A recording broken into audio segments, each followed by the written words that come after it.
Asia cup का squad कब आएगा अभी तक अनाउंस क्यों नहीं हुआ। हालांकि एशिया कप का और ट्राई सीरीज का स्क्वाड कल तक आ जाना चाहिए था, लेकिन आज तक नहीं आया और आगे कब आएगा मैं आपको सारी की सारी डिटेल्स बताता हूं। देखिए, एशिया कप का स्क्वाड कंफर्म था कि मंडे ट्यूसडे को आ जाना था, क्योंकि पाकिस्तान बड़े बुरे तरीके से वेस्ट इंडीज से ओडीआई सीरीज हारा है, जिसके बाद से कंफ्यूजन हो गई है। पहले तो ये था कि बाबर आजम को टी20 स्क्वाड के अंदर वापस लेके आ जाया जाएगा, फकर जमान की भी फिटनेस को देखा जा रहा था, फिर ये भी कहा जा रहा था कि बाबर फकर दोनों को टीम के अंदर लेकर आ जाएंगे। लेकिन अब क्योंकि वेट किया जा रहा है, फकर जमान को प्रॉपर चेक किया जा रहा है कि वो फिट हो गए हैं कि नहीं। और साथ ही साथ एक और चीज आपको बता दूं, ट्राई सीरीज का एक अलग स्क्वाड होगा, एशिया कप का एक अलग स्क्वाड होगा। ट्राई सीरीज के अंदर जो पाकिस्तान की मैनेजमेंट है वो चाह रही है कि और यंगस्टर को चांस दिया जाए, और जो एशिया कप का स्क्वाड है वो बाद का होगा। तो मतलब कि जो ट्राई सीरीज का स्क्वाड होगा वो 80 से 90% सेम ही स्क्वाड होगा एशिया कप वाला, बट उसके अंदर एक दो चेंजेस हो सकते हैं। खबर ये बता रही है कि अगर बाबर किसी एक मैच में भी रन करता तो बाबर कंफर्म एशिया कप के स्क्वाड के अंदर आता हुआ नजर आ रहा था, क्योंकि बाबर की परफॉर्मेंस अच्छी नहीं है इस ओडीआई सीरीज के अंदर। तो बाबर को अब लाएंगे तो क्रिटिसिज्म भी बहुत ज्यादा होगा, जिसकी वजह से थोड़ा हल्का हाथ रखा जा रहा है। दूसरी खबर ये थी कि शायद हारिस को भी ड्रॉप करके रिजवान को ले, तो इसमें कोई जिसको कहते हैं सच्चाई नहीं है। मोहम्मद हारिस आपकी टी20 टीम में रहेगा, रिजवान बिल्कुल नहीं आ रहे। हाँ, शाहीन शाह अफरीदी को ट्राई सीरीज से रेस्ट देने का सोचा जा रहा है, इसके ऊपर भी गौर किया जा रहा है। अब सवाल ये आता है कि बाबर को क्यों लेकर आया जा रहा है एशिया कप के अंदर। मैं एक बंदे की न्यूज देख रहा था, तो कहता कि ना बाबर आजम को लाया जा रहा है ताकि वो एशिया कप के अंदर आए, ट्राई सीरीज के अंदर आए, अपनी फॉर्म वापस गेन करे। देखो, ऐसी कोई बात नहीं है।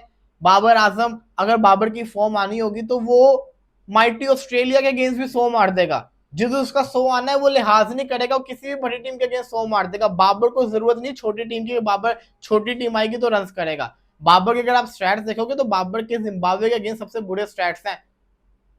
लोग उसको एमी पता नहीं क्यों उस नाम से पुकारते, लेकिन उसके स्टैट बुरे हैं। But reality is that score delay इस वजह से किया जा रहा है कि अभी तक एक दो प्लेयर में बहुत ज्यादा कंफ्यूजन है, सब्र किया जा रहा है। लेकिन मैं आपको बताता चलूं कि कुछ ऐसे लोग भी हैं जो चाह रहे हैं कि पुराने प्लेयर टीम के अंदर आ जाए, जिसकी वजह से अगर पाकिस्तान हारे भी तो सारा का सारा जो क्रिटिसिज्म है ना उन प्लेयर्स के ऊपर चला जाए, और फिर ये वाली जो टीम है सुकून से वर्ल्ड कप तक खेलती रहे।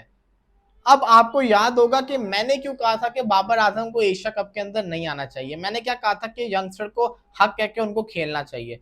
मैं अभी भी अपनी इस बात पे कायम हूं। बड़े लोगों ने मुझे गालियां निकाली, बड़े लोगों ने बुरा भला बोला, कोई बात नहीं, मेरा काम है, मैं आप लोग को बोलूंगा, मैं बताऊंगा चीजें। लेकिन मैंने ऐसा क्यों कहा, मैं आपको हकीकत बता दूं। देखो, बताओ क्या बात है।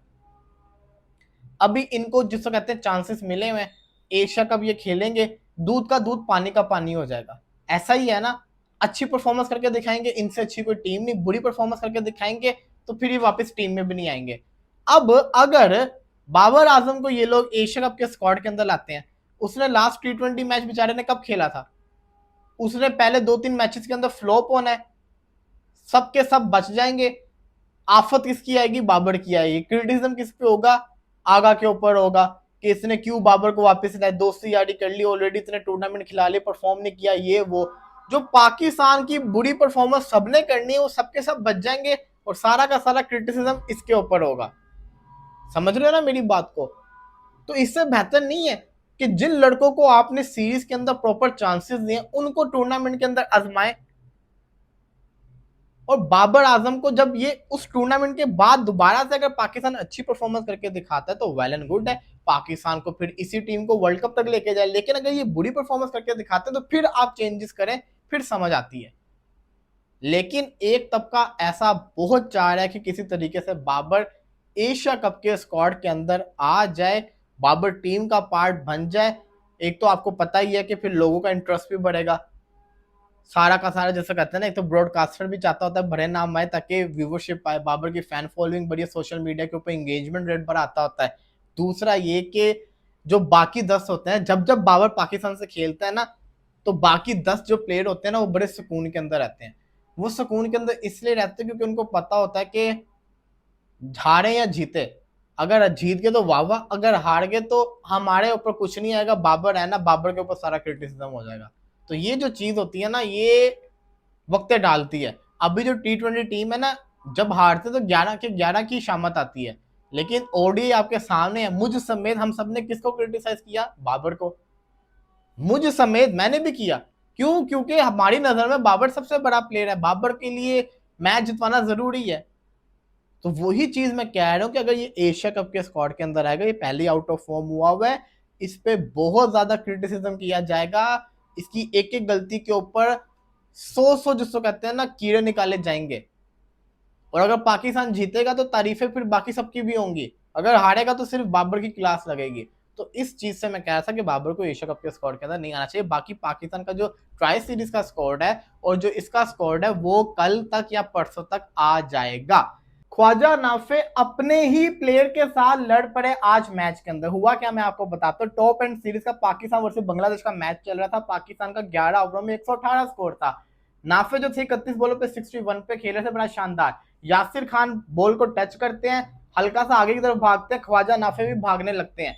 ख्वाजा नाफे रुकते नहीं है, ख्वाजा नाफे रुक के दोबारा आगे की तरफ चले जाते हैं। होता क्या है कि कीपर बॉलर की तरफ थ्रो करता है, ख्वाजा नाफे रन आउट होते हैं। उसके बाद वो इतना गुस्सा करते हैं कि वो बल्ले को फेंकते हैं जमीन के ऊपर। एक नहीं, दो नहीं, तीन तीन, चार चार दफा उस्मान यासिर खान जो बल्लेबाज से उसको बोलते हैं तूने क्या किया, तू भागा क्यों नहीं।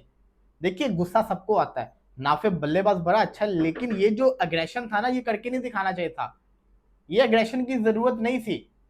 इतने हमने क्रिकेट के अंदर इतने बड़े बड़े रनआउट देखे हुए, अच्छे अच्छे प्लेयर जो खेल रहे थे वो रनआउट हो जाए, लेकिन कभी भी अपने जो टीममेट होता है ना उसको क्रिटिसाइज नहीं करना चाहिए। नाफे थोड़ा जिसको कहते हैं ना ज्यादा हीट ऑफ द मूवमेंट ज्यादा करेंगे, उनको ये चीज नहीं करनी चाहिए थी। बड़ा अच्छा खेल रहे थे, लेकिन यासिर भी अच्छा खेल रहा था। गलती हो जाती होती है, यही तो टीम है, लेकिन जीत गए हैं ना।